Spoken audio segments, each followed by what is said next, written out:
Question 1. A beam of electrons moving with constant velocity in a region having electrical and magnetic field of strength 20 volt per meter and 0.5 Tesla at right angle to the direction of the motion of electrons. What is the velocity of electrons? Suppose electron इधर move कर रहा है of mass m, plant current हमको left में मिलेगी. Suppose electrical field पर की तरफ है तो नेगेटिव चार्ज पर फोर्स नीचे लगेगा. इलेक्ट्रिकल फोर्स क्योंकि ये इलेक्ट्रॉन अनडिफ्लेक्टेड मूव कर रहा है along the same direction with the same speed velocity, तो एक फोर्स और लगना चाहिए जो तो बैलेंस करे मैग्नेटिक फोर्स. फ्लेमिंग के लेफ्ट हैंड रूल से मैग्नेटिक फील्ड आउटवर्ड होनी चाहिए. इससे फ्लेमिंग के लेफ्ट हैंड रूल से फोर्स मैग्नेटिक पर लगे करंट लेफ्ट में है. अगर ये इलेक्ट्रिकल फोर्स और मैग्नेटिक फोर्स जस्ट इक्वल हो जाए, charge particle electron undeflected move करेगा इन सेम डायरेक्शन. ये इलेक्ट्रिकल फोर्स हो गया. क्यू वी बी साइन 90 इसे कैंसिल हो गया, भी मिल जाएगा E अपॉन बी साइन 91. ई दिया हुआ है 20 वोल्ट पर मीटर, 3.5 टेस्ला हो जाएगा 40 मीटर पर second. Option 4 is correct. Question 2. In Thomson mass spectrograph, where electrical field and magnetic field they are perpendicular to each other, then velocity of electron beam will be. यहाँ भी electrical and magnetic field perpendicular हैं and electron फिर से वही same question हो गया करीब करीब. पहला वाला था अगर ये इलेक्ट्रॉन भी वेलोसिटी से इधर जा रहा है तो प्लांट करंट हमको लेफ्ट में मिल गई. अगर इलेक्ट्रिकल फील्ड हमने इधर ले लिया तो इलेक्ट्रिकल फोर्स इधर की तरफ लगेगा जो E on magnetic force opposite में क्यू वी बी साइन 90 दोनों को इक्वेट कर देंगे. E will be E V B sine 91. तो वेलोसिटी मिल जाएगी हमको ई अपॉन बी. मैग्नीट्यूड है इसका इलेक्ट्रिकल फील्ड का मैग्नीट्यूड अपॉन मैग्नेटिक फील्ड का magnitude. Option 1 is correct. In question 3, mass spectrometer used measuring the masses of ions. Ions are initially accelerated by the voltage V and then made to describe the semicircular path of radius r in magnetic field. V voltage and magnetic field kept constant. Ratio हमें निकालना है Q by m. Charge on ion upon mass of ion. Q by m ratio निकालना है. Suppose Q mass है, लो Q charge and m mass of charge particle इधर move कर रहा है तो हमने V वोल्टेज से एक्सीलरेट कर दिया कि वेलोसिटी V हो जाएगी. ये मैग्नेटिक फील्ड में सेमी सर्कुलर आर्क जाके इधर से वापस निकल रहा है. हमें क्यू बाई एम रेशियो निकालना है. ये सेमी सर्कल रेडियस आर्क का है तो रेडियस का फॉर्मूला होता है M V upon Q B. M V को बोलते हैं linear momentum and linear momentum को हम रिप्लेस करते हैं 2m k या E. काइनेटिक एनर्जी के काइनेटिक एनर्जी जो work done 2m work done की जगह लिखेंगे Q into V. Total V यहाँ पर वोल्टेज डिफरेंस है, इसे सिंप्लीफाई करके हो जाएगा 2mv upon Q and B बाहर रह गया. Q से Q कटने के बाद हमको Q बाई एम रेशियो निकालना है. रेडियस इस क्वेश्चन में R है तो इसे b square r square equal to 2m by QV. So Q by m ratio will be 2V upon b square r square. V and B are constant. Q by m ratio will be inversely proportional to r square. Option 1 is correct. Question 4. Beam of electrons passes undeflected through the mutually perpendicular electrical and magnetic field. इस part को हम discuss करते हैं. यहाँ Q particle है, electron, ये electron है और ये इलेक्ट्रॉन मान लो कि ये इधर मूव कर रहा है. इक्विवेलेंट करंट हमको इधर मिल जाएगी और इस डायरेक्शन में हमको इलेक्ट्रिकल फील्ड है तो नेगेटिव चार्ज पे फोर्स इलेक्ट्रिकल नीचे की तरफ लगेगा ई. क्योंकि ये इलेक्ट्रॉन क्वेश्चन के हिसाब से ये अनडिफ्लेक्टेड वेलोसिटी से मूव कर रहा है, equivalent magnetic force must be equal to electrical force and opposite to electrical force, तभी बैलेंस होगा. Net force zero and V velocity से कांस्टेंट से इलेक्ट्रॉन उसी डायरेक्शन में मूव करेगा. E V B sine 90. Fleming के लेफ्ट हैंड रूल से हम देख सकते हैं कि फोर्स मिल रहा है वर्ड तो मैग्नेटिक फील्ड की डायरेक्शन आउटवर्ड होगी। इन दोनों को इक्वल कर देंगे तो हमको ये अनडिफ्लेक्टेड मूव करेगा। मैग्नेटिक फोर्स होता है QEVB sin 90, इसे ही कैंसिल हो गया, ये मिल जाएगा E/B। ये क्वेश्चन में गिवन है। अब ट्विस्ट आ रहा है क्वेश्चन में, if electrical field is switched off and magnetic field the same magnetic field is maintained then the electron. Question ये है अब इसमें, अगर इलेक्ट्रिकल फील्ड को हटा देंगे तो बैलेंस तो होगा नहीं, एंड मैग्नेटिक फील्ड की वजह से अब केवल में सर्कुलर पाथ मिलेगा of radius R equal to mv/2b।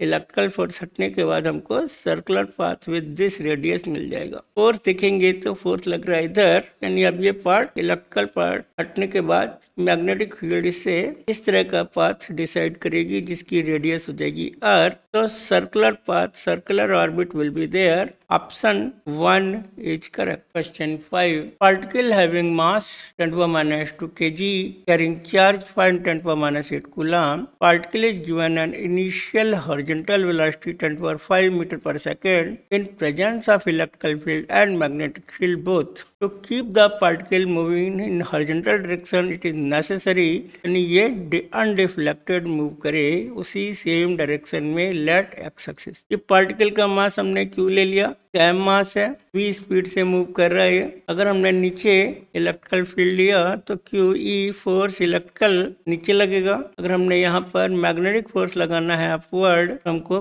Cross magnetic field लेना है। फ्लेमिंग के लेफ्ट हैंड रूल से ये मैग्नेटिक फील्ड की डायरेक्शन हो जाएगी इनवर्ड। चार्ज पार्टिकल यानी करंट इधर जा रहा है, हमको फोर्स ऊपर लगेगा। इस पॉसिबल है कि ये अनडिफ्लेक्टेड है और undeflected charge particle with same velocity and direction same रहेगी। ये तभी पॉसिबल है जब दोनों फोर्स हम इक्वल अपोजिट कर दें, तब ये दोनों फील्ड के प्रेजेंट होने के बाद अनडिफ्लेक्टेड मूव करेगा विद वेलोसिटी E/B। ये पॉसिबल है, सही बात। एक और पॉसिबिलिटी हो सकती है कि सपोज इलेक्ट्रिकल फील्ड इधर लग रहा है पॉजिटिव चार्ज पार्टिकल में v वेलोसिटी से, तो इधर की तरफ फोर्स लगेगा इलेक्ट्रिकल फोर्स क्यू ले रहे हैं QE। इलेक्ट्रिकल फील्ड की डायरेक्शन में फोर्स लगने से हमको एक्सीलरेशन मिलेगा, लेकिन इसकी डायरेक्शन चेंज नहीं हो रही। और अगर मैग्नेटिक फील्ड भी इसी एक्स एक्सिस में है तो मैग्नेटिक फोर्स QVB sin 0 या मैग्नेटिक फील्ड हमने इस जगह चार्ज पार्टिकल हमने इलेक्ट्रॉन ले लेंगे तो 180 हो जाएगा। इन दोनों ही केस में चाहे 0 हो चाहे 180 हो, ये चार्ज पार्टिकल अनडिफ्लेक्टेड मूव करेगा विद सेम वेलोसिटी। तो मैग्नेटिक फोर्स 0 और 180 पर 0 फोर्स लगता है। अगर इलेक्ट्रिकल फील्ड इधर है तो ये एक्सलेशन हो जाएगा, इलेक्ट्रिकल फील्ड की डायरेक्शन को रिवर्स कर देंगे तो रिटार्डेशन हो जाएगा, बट ये डिफ्लेक्ट नहीं होगा, ये डिफ्लेक्ट नहीं होगा, जाएगा रिटार्डेशन में इधर ही, बट विद डिक्रीजिंग स्पीड। अगर एक्सलेशन है तो विद इंक्रीजिंग, डायरेक्शन चेंज नहीं हो रही, ये भी पॉसिबिलिटी है। इन दोनों को ध्यान में रखते हुए हमको ऑप्शन दिखेंगे। Option A magnetic field perpendicular to electric field and along the direction of the velocity. Magnetic field अगर परपेंडिकुलर है इलेक्ट्रिकल फील्ड से, दोनों परपेंडिकुलर होने से हमको इलेक्ट्रिकल फील्ड की डायरेक्शन में अगर एक भी है तो ये पॉसिबल नहीं है। तो ए पॉसिबल इसलिए नहीं होगा, जबकि बी केस देख रहे हैं दोनों की डायरेक्शन सेम, यानी ये वाला केस देख रहे हैं तो बी पॉसिबल है। C and B are perpendicular and perpendicular to direction of velocity, यानी केस नंबर 1 देख रहे हैं ये वाला, तो भी पॉसिबल है। B should be along the direction of velocity and is perpendicular, तो मैग्नेटिक फोर्स 0 लगेगा लेकिन इलेक्ट्रिकल फोर्स नॉन जीरो होगा, तो ये डिफ्लेक्ट हो जाएगा। यानी इसमें ABCD में से B एंड C दोनों पॉसिबल हैं, A एंड D पॉसिबल नहीं है, यानी यहाँ पर ऑप्शन हो जाएगा 3, B एंड C करेक्ट है, option 3 correct. Question 6, an alternating electrical field of frequency nu applied across the D of radius R of cyclotron being accelerated used to be accelerate protons. Operating magnetic field B used to in the cyclotron and kinetic energy K of proton B, ये हमको निकालना है। Question में क्या निकालना है हमको, इसमें एक तो मैग्नेटिक फील्ड क्या होगा वो निकालना है, एक काइनेटिक एनर्जी का एक्सप्रेशन ये निकालना। यहाँ पर हमको मालूम है परपेंडिकुलर एंट्री के लिए radius of circular path of the particle is mv/qb। यहाँ पर हम इलेक्ट्रॉन की बात कर रहे हैं, यहाँ पर हम प्रोटॉन को क्यू की जगह उन्होंने पॉजिटिव E ले लिया, इलेक्ट्रॉन में -E ले लेते, डायरेक्शन चेंज होती है, हमने यहाँ पर E ले लिया है। तो मैग्नेटिक फील्ड का एक्सप्रेशन हो जाएगा mv/re। बात हो रही है टाइम पीरियड की, टाइम पीरियड 2πm/qb, एंड अगर इसका रेसिप्रोकल देखेंगे frequency, reciprocal of time period तो जाएगा qb/2πm। इससे हम b निकालना चाह रहे हैं इन टर्म्स ऑफ फ्रीक्वेंसी, तो b हो जाएगा 2πm nu/q की जगह ये उन्होंने e ले लिया है, नो प्रॉब्लम। यानी equation 1 second and third part को रिप्रेजेंट कर रहा है, लेकिन हमें एक ही ऑप्शन चाहिए, इसका हम अब चलो काइनेटिक एनर्जी से अगर हम निकालें v E/r/b/m,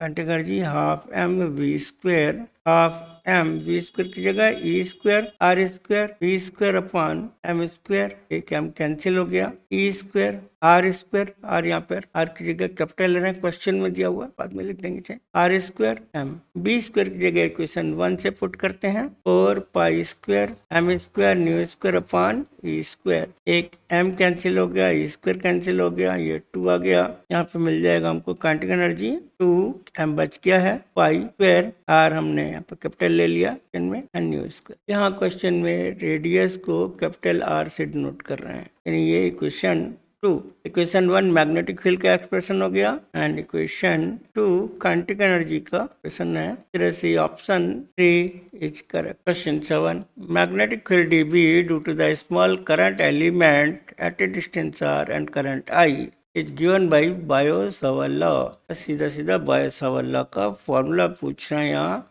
इन वेक्टर फॉर्म, जो होता है μ0I/4πr² आता है, लेकिन वेक्टर फॉर्म में एक r से ऊपर नीचे मल्टीप्लाई करने के बाद ये हो जाता है dl r sin थीटा, जिसे हम क्रॉस प्रोडक्ट में लिख रहे हैं dl क्रॉस r से मल्टीप्लाई किया था इसलिए ये हो जाएगा r³। अगर मैग्नीट्यूड की बात करते हैं तो फॉर्मूला होता है μ0I/4πdl ideal sine theta 1r², r से मल्टीप्लाई डिवाइड करके वेक्टर फॉर्म में कन्वर्ट कर लिया, तो वेक्टर फॉर्म में ये सही है expression, option 2 is correct. Question 8 coil of 1 ton made of a wire of certain length, then from the same length a coil of 2 tons made the same current is passing in both the coils, and ratio of magnetic field induces at the center। ये कोई coil ले लिया हमने of radius r1, single ton का है, number turns 1 है, उसी same length के वायर से हमने 2 टन्स का एक कॉइल बना लिया, इसका रेडियस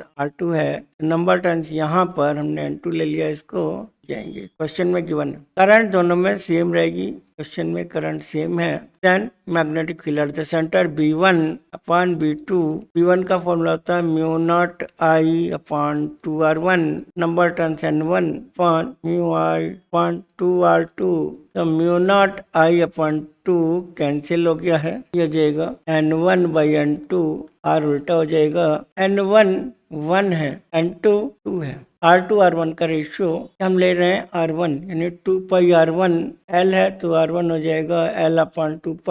सेकेंड केस में 2 नंबर टर्न्स हैं, 2πr2 l, तो r2 हो जाएगा l/4π, तो r2 r1 की हम यहाँ पर रेशियो ले लेते हैं, r2 l/4π, r2 r1 की जगह l/2π, कैंसिल होकर 1/2 एंड ये भी 1/2 यानी 1/4 हो गया, तो B1/B2 का रेशियो हो जाएगा 1/4, रेशियो हो जाएगा 1/4, option is correct. Question 9 magnetic field intensity at the center of the coil of 50 turns radius 0.5 carrying current 2 ampere हमको निकालना है यहाँ magnetic field at centre of the coil. ये हमने एक कॉइल ले लिया ऑफ रेडियस r, करंट इसमें I फ्लो कर रहा है, नंबर टर्न्स n है, सेंटर पर मैग्नेटिक फील्ड का फॉर्मूला होता है μ0I/2r, नंबर टर्न्स μ0 के लिए जाएगी 4π -7, करंट है इसमें 2 एम्पियर, रेडियस है 0.5, नंबर टर्न्स है, ये 1 हो गया,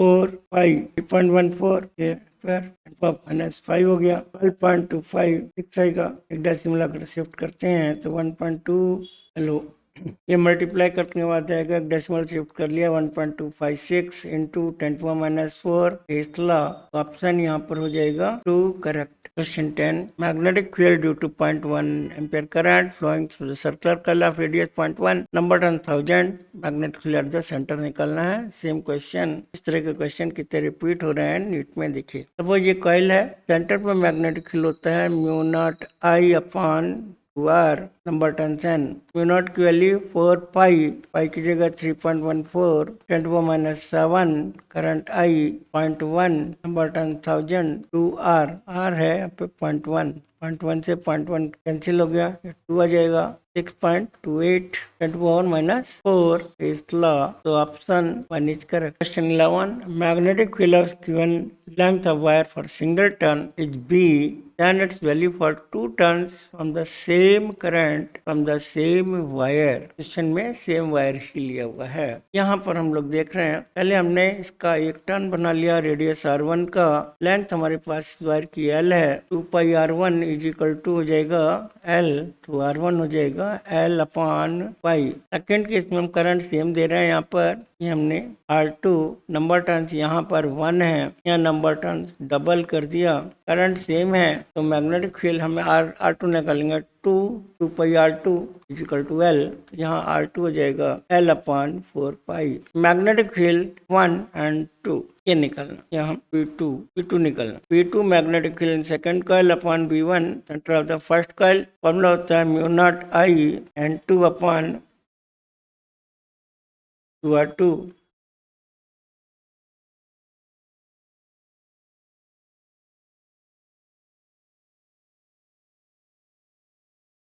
यहाँ पे μ0I/2 कैंसिल हो गया, इस जगह N2 1N1 R1/R2 N2/N1 2/1 हो गया, R1/R2 R1 है यहाँ पर l/2 2l/4 ऊपर चलेगा 2 ये है तो 4 आ जाएगा, तो B2 will be 4B1। Question में B1 को B लिखा हुआ, यहाँ B2 इक्वल टू 4B हो जाएगा, option 3 is correct. Question 12, electron moves in circular orbit with radius uniform speed V, it produces magnetic field B at the center of the circle. Radius of the circle हमको निकालना है, proportional to question में। Suppose ये एक electron इधर move कर रहा है, करंट करंट हमको क्लॉकवाइज से जाएगी ऑफ रेडियस r, तो मैग्नेटिक फील्ड का फॉर्मूला हो जाएगा सेंटर पर μ0I/2r, हम लोग I की जगह लिखेंगे चार्ज अपॉन टाइम पीरियड,